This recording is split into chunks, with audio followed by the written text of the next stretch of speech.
Hello friends, स्वागत है आपका अगस्त्य क्लासेस में। मैं शालू रानी।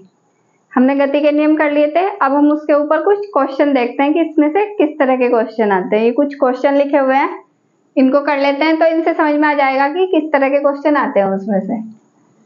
जैसे ये है, प्रत्येक क्रिया के सदैव विपरीत एवं समान प्रतिक्रिया होती है।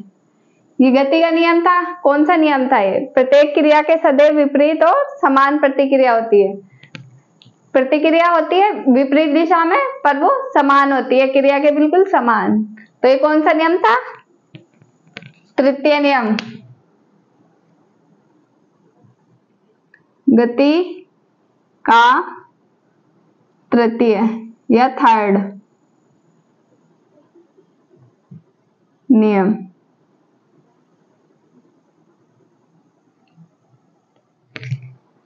प्रत्येक क्रिया के सदैव विपरीत एवं समान प्रतिक्रिया होती है। तो गति के थर्ड नियम में यही बताया गया था कि कोई भी क्रिया होती है उसके विपरीत उतनी अमाउंट में प्रतिक्रिया होती है, पर वो समान होती है। जितनी क्रिया हो रही है उतनी अमाउंट में होगी प्रतिक्रिया, पर वो उसकी दिशा के विपरीत होगी। जिधर क्रिया हो रही है उसके विपरीत प्रतिक्रिया होती है। तो ये गति का थर्ड नियम में था। एक ये है, पृथ्वी के पृष्ठ से पलायन वेग। पलायन वेग क्या होता है?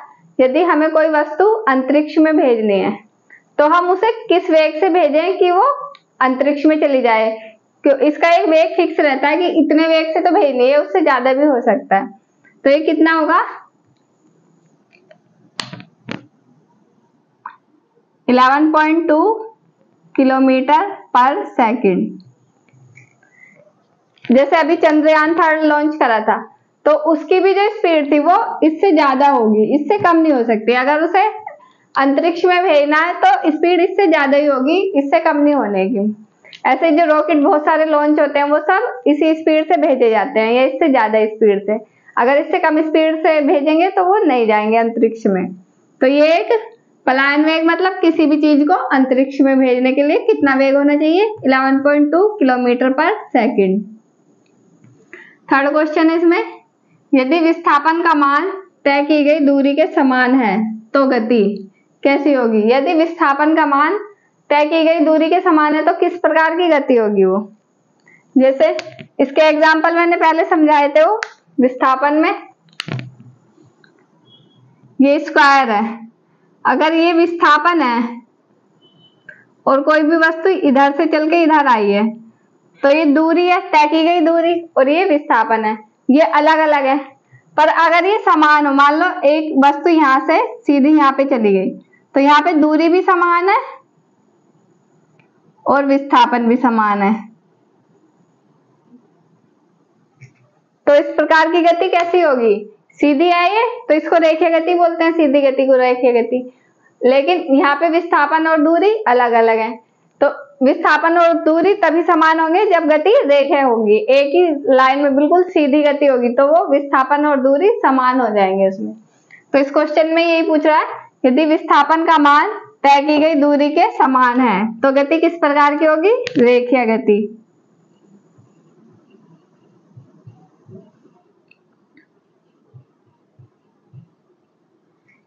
विस्थापन को हम फर्स्ट पॉइंट से लास्ट पॉइंट पे नापते हैं। जैसे इसमें बताया, फर्स्ट पॉइंट ये, लास्ट पॉइंट ये, इसको नाप ले, विस्थापन आ गया। पर ये दूरी ज्यादा आएगी इसकी, विस्थापन और दूरी अलग अलग है। जब वो सीधी रेखा में चलेगा तभी समान आएगी ये, जब तक वो सीधी रेखा में नहीं जाएगा जब तक दूरी और विस्थापन समान नहीं आ सकते। अब नेक्स्ट क्वेश्चन है, चलती कार को रोकना कठिन है क्यों? कोई भी कार चल रही है, अगर हमें उसे रोकना है तो वो थोड़ा सा हार्ड है, कठिन है, मतलब उसको रोकना थोड़ा हार्ड होता है। तो क्यों होता है वो? कोई भी इसमें वो कोई भी वस्तु जैसे चल रही है तो वो चलती रहेगी, या फिर विराम अवस्था में है तो वो रुकी हुई रहेगी, तो इसमें वो वाला नियम लागू होता है। तो चलती कार को रोकना कठिन है क्यों? क्योंकि उसमें जड़त्व होता है, जड़त्व के कारण।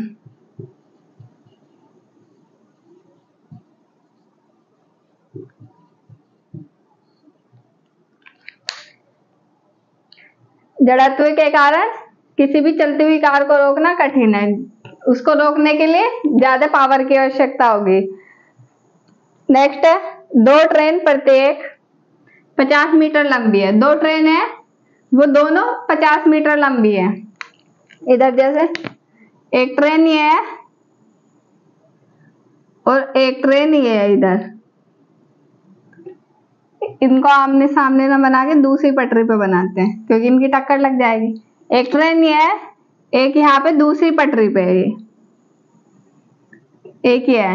ये दोनों 50 मीटर लंबी है, ये भी 50 और ये भी 50। दो ट्रेन प्रत्येक 50 मीटर लंबी है, परस्पर विपरीत दिशा में 10 मीटर पर सेकंड के वेग से गति कर रही है। दो ट्रेन है 50 मीटर लंबी, एक ये ये दोनों विपरीत दिशा में, मतलब ये वाली ट्रेन इधर की तरफ चलेगी और ये वाली इधर की तरफ चलेगी, विपरीत दिशा में गति करेंगी। तो इनका वेग कितना होगा? 10 मीटर पर सेकंड, इसका भी 10 मीटर पर सेकंड। दोनों का वेग समान है, 10 मीटर पर सेकंड के वेग से गति कर रही है। उनको क्रॉस करने में समय लगेगा, मतलब उनको एक दूसरे को क्रॉस करने में कितना समय लगेगा? मतलब ये वाली ट्रेन यहाँ पे आ जाए पूरी, इधर यहाँ से ये वाली ट्रेन तो यहाँ पे चली जाएगी,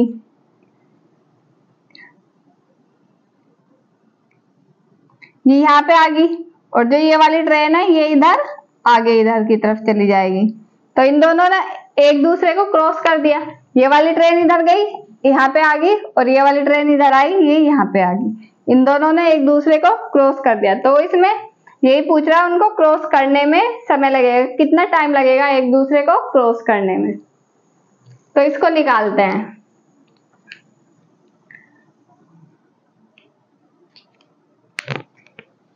दो ट्रेन है 50-50 मीटर लंबी, अब इन दोनों को एक दूसरे को क्रॉस करना है। तो ये जो 50-50 मीटर है ये इनका डिस्टेंस आ जाएगा, दूरी। तो दूरी बराबर, ये दोनों एक दूसरे में ऐड हो जाएंगी, 50 और 50, तो टोटल दूरी आ जाएगी हमारे पास 50 प्लस 50 इक्वल टू 100 मीटर। अब इनका ये वेग दे रखा है 10 मीटर पर सेकंड, इसका भी 10 मीटर पर सेकंड, ये वेग हो गया। तो वेग को चाल लिख लेंगे हम, चाल इक्वल टू, ये भी दोनों ऐड हो जाएगा तो टोटल वेग आ जाएगा 10 प्लस 10 20 मीटर पर सेकंड। अब हमारे पास दूरी आ गई और चाल आ गई, हमें समय निकालना है। टोटल दूरी आ गई, इन दोनों को ऐड कर लिया, टोटल दूरी आ गई, और जो इनकी वेग था चाल वो दोनों ऐड हो गए तो इनका टोटल वेग आ गया। अब इससे हम समय निकालेंगे। समय ये हमें ज्ञात करना है, तो समय किससे निकालेंगे? कौन सा फॉर्मूला होता है? ये अभी करा था हमने, चाल बराबर दूरी बटे समय। चाल बराबर दूरी बटे समय। समय निकालना हमें, तो समय को इधर ले जाएंगे, चाल को इसके नीचे ले आएंगे। समय बराबर दूरी बटे चाल। समय निकालना है तो समय हमने इधर ले लिया और चाल को हम नीचे ले आए। अब बस इसमें वैल्यू पुट कर देंगे तो हमारे पास समय आ जाएगा निकल के। दूरी कितनी है? 100 और चाल 20, 100/20, इसको इससे डिवाइड करेंगे तो 5 आएगा, 5 सेकंड। समय बराबर 5 सेकंड। तो ये हमारे पास टाइम आ गया। दूरी को दोनों को ऐड करके टोटल दूरी निकाल ली, और जो वेग दिया हुआ था उनको दोनों को ऐड करके चाल निकालनी। हमें समय निकालना है तो समय के लिए हम ये फॉर्मूला यूज करेंगे। यहाँ पे चाल बराबर दूरी बटे समय। समय निकालना है तो समय को हम इधर ले लेंगे और चाल को इसके नीचे ले आएंगे, दूरी बटे चाल हो जाएगा। फिर इनकी वैल्यू पुट कर देंगे 100/20, इसको इससे डिवाइड करेंगे तो 5 आएगा। तो ये 5 सेकंड हमारे पास समय आ गया। इसका मतलब क्या है? इन दोनों ट्रेनों को एक दूसरे को क्रॉस करने में 5 सेकंड का समय लगेगा। ये वाली ट्रेन इधर चली जाएगी, यहाँ पे आ जाएगी फिर ये, और ये वाली ट्रेन इधर जाएगी तो ये इधर आ जाएगी, एक दूसरे को ये पूरा क्रॉस कर देंगी।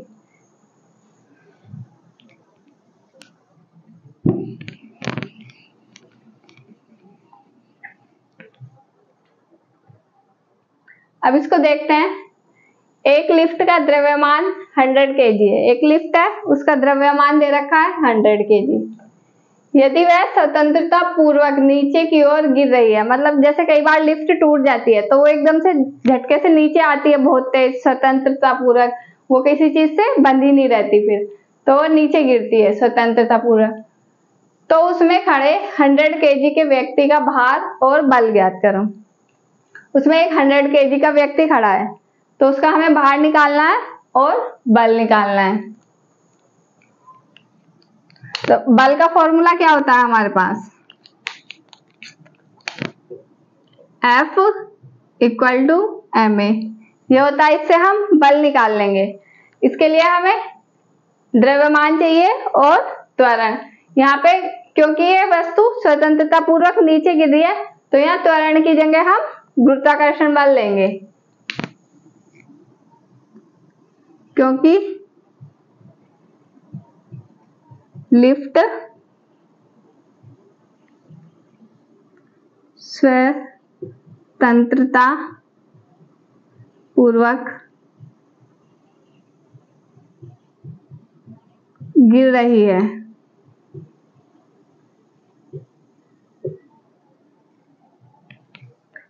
क्योंकि लिफ्ट नीचे गिर रही है स्वतंत्रता पूर्वक तो यहाँ हम A की जगह गुरुत्व त्वरण G लेंगे। तो A = G, गुरुत्वीय त्वरण। अब क्योंकि ये स्वतंत्रता पूर्वक गिर रही है तो उस पर गुरुत्व त्वरण 0 होगा।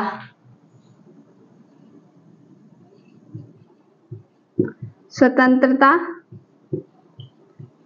पूर्वक गिरने के कारण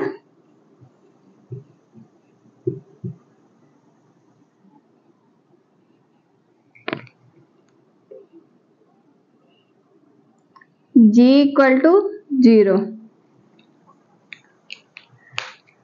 स्वतंत्रता पूर्वक गिर रही है इसलिए उस पर गुरुत्व त्वरण 0 होगा। अब इसमें हम देखते हैं, हमें बल निकालना है और द्रव्यमान और त्वरण का मान हमारे पास होना चाहिए। अब यहाँ पे A ना लिख के G लिखेंगे, F = mg। तो M और G का मान होना चाहिए हमारे पास। पहले M का मान देखते हैं। एक लिफ्ट का द्रव्यमान 100 kg है, लिफ्ट का द्रव्यमान 100 kg है और उसमें 100 kg का एक व्यक्ति खड़ा है तो इनका टोटल हो जाएगा द्रव्यमान हमारे पास M = 100 + 100। तो ये हमारे पास टोटल द्रव्यमान आ जाएगा इसका, तो ये 200 हो जाएगा। अब हमारे पास M की वैल्यू भी आ गई और G की वैल्यू भी आ गई, इसको हम फॉर्मूले में पुट कर लेंगे और बल निकाल लेंगे इससे। F = mg, M का मान 200 × G का मान 0 = 0। तो F पे कितना बल लग रहा है यहाँ पे 0, तो हमारे पास F की वैल्यू 0 आ गई। अब यहाँ पे 0 है तो इसको न्यूटन में क्या लिखे, न्यूटन लिख लेते हैं।